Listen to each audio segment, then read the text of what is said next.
Hello YouTube viewers, thank you for tuning into my channel today, and I've already posted a video on the coconut bread pudding, on the preparation of it, and I showed you bread pudding that I already had made, but this is what it looks like after I shared with you all the steps.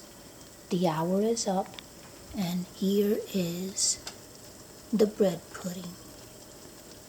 From that one video, this made 2 pans, and I have the sauce here that I made in that video. That sauce is going over the bread pudding, and then this will be going into your refrigerator for at least 3 hours. So check out the video in which I shared with you how to make coconut bread pudding, and you won't regret it.